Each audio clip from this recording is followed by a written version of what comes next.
जय हिंद दोस्तों। स्वागत है आपका एक बार फिर से हमारे आपके प्यारे से यूट्यूब चैनल 92 एडू पर। तो आज हम आपके लिए लेकर आए हैं BSc second year minor physics का एक और नया टॉपिक, यूनिट फर्स्ट, ध्रुवी और अध्रुवी अणु, non polar and polar molecule. तो हम सबसे पहले ये जानेंगे कि ये दोनों आए कहाँ से, किस के टाइप्स हैं। ये दोनों टाइप्स हैं परावैद्युत के। अब इसके पहले हम परावैद्युत जानेंगे क्या है, सब चीज़ें अभी धीरे धीरे हम जानेंगे, सब बेसिक से शुरुआत करेंगे। तो डाई इलेक्ट्रिक, इसमें हम पढ़ेंगे डाई इलेक्ट्रिक्स क्या होते हैं, polar and non polar molecules क्या होते हैं। तो चलिए शुरू करते हैं अपना वीडियो। सबसे पहली बात, आप लोग जानते हैं कि जो भी पदार्थ होते हैं वो किनसे मिलकर बने होते हैं, एटम से। जो भी पदार्थ होते हैं एटम से मिलकर बने होते हैं। और एटम में क्या होते हैं, इलेक्ट्रॉन और प्रोटॉन, ये दोनों होते हैं इलेक्ट्रॉन प्रोटॉन। अब जो प्रोटॉन होते हैं, जैसे मान लो ये कोई एटम हमने कंसीडर किया, प्रोटॉन्स होते हैं वो होते हैं नाभिक में, और इलेक्ट्रॉन्स इसके चारों ओर घूमते रहते हैं, चक्कर लगाते रहते हैं। ठीक है। अब चूंकि आप जानते हैं कि इलेक्ट्रॉन ऐसी कक्षा, जब एक कक्षा फुल हो जाती है फिर एक और कक्षा आती है, फिर एक और कक्षा आती है, ऐसे मतलब कक्षाएं बढ़ती जाती हैं। LMN है ऐसे, LMNP ऐसे कुछ होते हैं, KLMN। तो ऐसी 4 कक्षाएं KLMN हमने पढ़ी हैं छोटी क्लासेस में। अब इलेक्ट्रॉन यहाँ भी होते हैं, फिर यहाँ भी होते हैं, यहाँ भी, ऐसे मतलब सब कक्षा में इलेक्ट्रॉन्स होते हैं। अब जो सबसे लास्ट वाला इलेक्ट्रॉन होता है वो सबसे कमज़ोर बंधा होता है, किससे, नाभिक से। ये इन दोनों के बीच जो फोर्स लगता है वो सबसे कम फोर्स होता है, जिसके कारण हम इसे तो तुरंत आसानी से बाहर निकाल देते हैं। बहुत ही कम बल लगाकर इसे हम बाहर, बहुत ही कम ऊर्जा, कम बल लगाकर इसे हम बाहर निकाल देते हैं अगर हमें निकालना हो तो। इसके बाद और अंदर गए तो इसमें थोड़ी हमें ज़्यादा ऊर्जा खर्च करनी पड़ेगी, और अंदर और ज़्यादा ऊर्जा खर्च करनी पड़ेगी, और इसे निकालना बहुत ही ज़्यादा मुश्किल का काम हो जाता है इसमें, क्योंकि बहुत ज़्यादा ऊर्जा लगती है निकालने में। क्यों? क्योंकि ये अपने नाभिक के साथ बहुत ही अधिक बल से बंधा हुआ है। तो ये जो इलेक्ट्रॉन्स जिन्हें हम आसानी से निकाल सकते हैं इन्हें कहते हैं फ्री इलेक्ट्रॉन। फ्री इलेक्ट्रॉन्स इन्हें कहते हैं। ठीक है। और ये जो फ्री इलेक्ट्रॉन्स होते हैं इन्हीं की वजह से इलेक्ट्रिसिटी प्रवाहित होती है। जो हमारे घरों में इलेक्ट्रिसिटी प्रवाहित होती है वो किन की वजह से, आप जानते हैं, इलेक्ट्रॉन्स की वजह से प्रवाहित होती है। और इन्हीं फ्री इलेक्ट्रॉन्स की वजह से इलेक्ट्रिसिटी प्रवाहित होती है हमारे घरों में। तो अगर हम फ्री इलेक्ट्रॉन्स के बेस पर पदार्थ को विभाजित करें तो ये 3 टाइप्स में विभाजित होता है। पहला,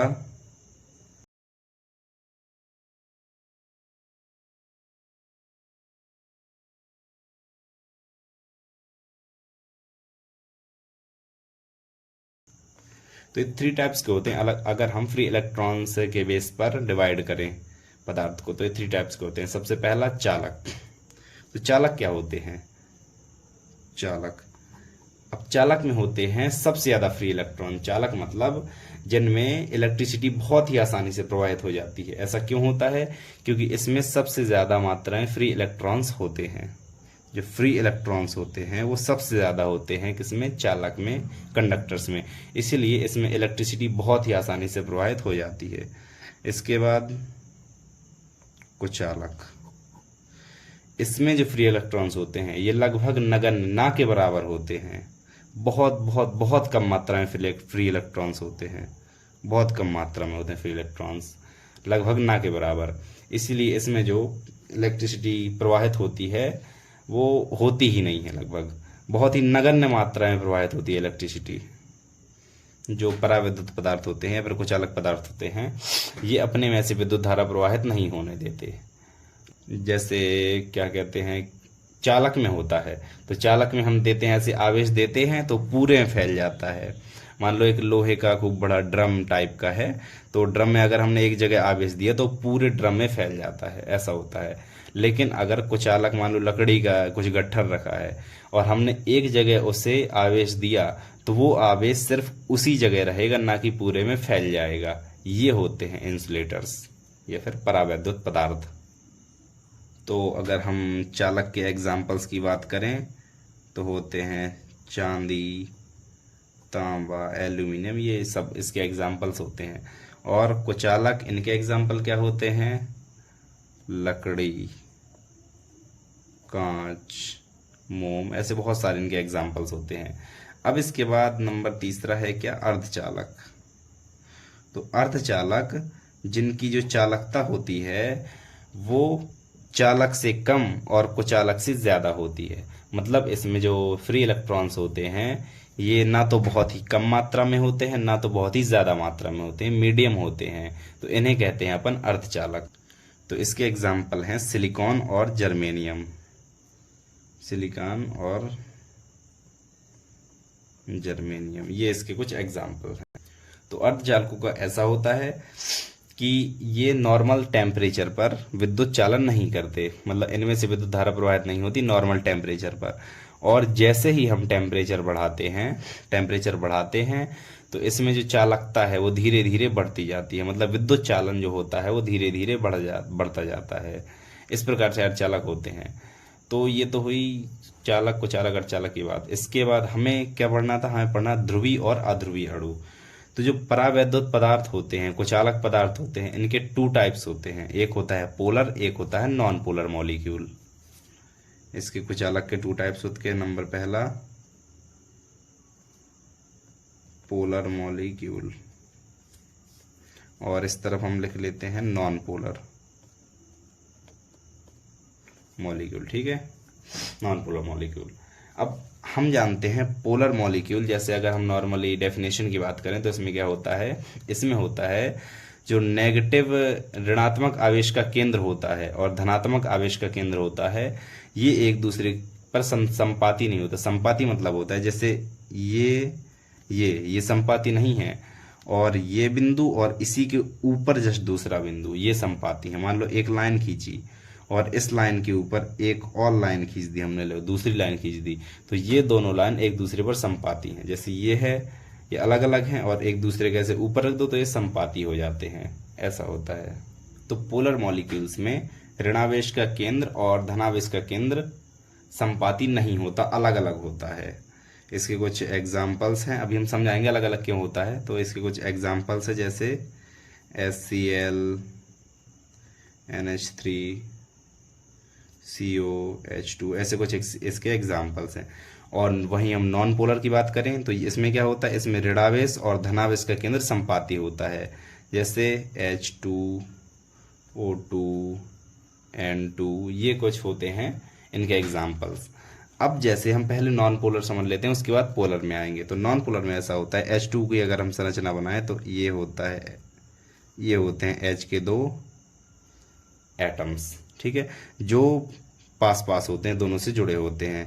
अब धनात्मक आवेश है जो इसका H का धनात्मक आवेश और इस H का धनात्मक आवेश, अगर इनका हम केंद्र देखें, धनात्मक आवेशों का केंद्र, तो ये कुछ इस रेखा पर होगा, इस रेखा पर कहीं यहाँ पर बीच में होगा धनात्मक आवेश का केंद्र। धनात्मक आवेश का केंद्र हमें पता चल गया यहाँ पर होगा। और वहीं अगर हम ऋणात्मक आवेश का केंद्र देखें तो उसकी मोस्ट प्रोबेबिलिटी जो होगी वो यहीं पर होगी। जस्ट हम ये नहीं कह रहे कि इलेक्ट्रॉन यहाँ पर है, यहाँ पर, ये नहीं कह रहे हम ये कह रहे हैं कि उसकी जो मोस्ट प्रोबेबिलिटी होगी वो यहीं पर होगी इलेक्ट्रॉन डेंसिटी की। तो यहाँ पर धनावेश का केंद्र और ऋणावेश का केंद्र एक दूसरे पर संपाती हैं, तो इन्हें कहते हैं हम नॉन पोलर मॉलिक्यूल। और वहीं अगर पोलर मॉलिक्यूल की बात करें तो HCl की अगर हम संरचना बनाएं तो Cl जो होता है ये कुछ इस प्रकार से और H। हाँ, अब अगर हम इनके धनात्मक आवेश का केंद्र देखें, चूंकि ये छोटा है और ये बड़ा है, तो धनात्मक आवेश का केंद्र कुछ यहाँ पर होगा, इस जगह पर धनात्मक आवेश का केंद्र कुछ इस जगह पर होगा। क्लोरीन तरफ ये Cl है और ये H है, तो इस तरफ होगा धनात्मक आवेश का केंद्र।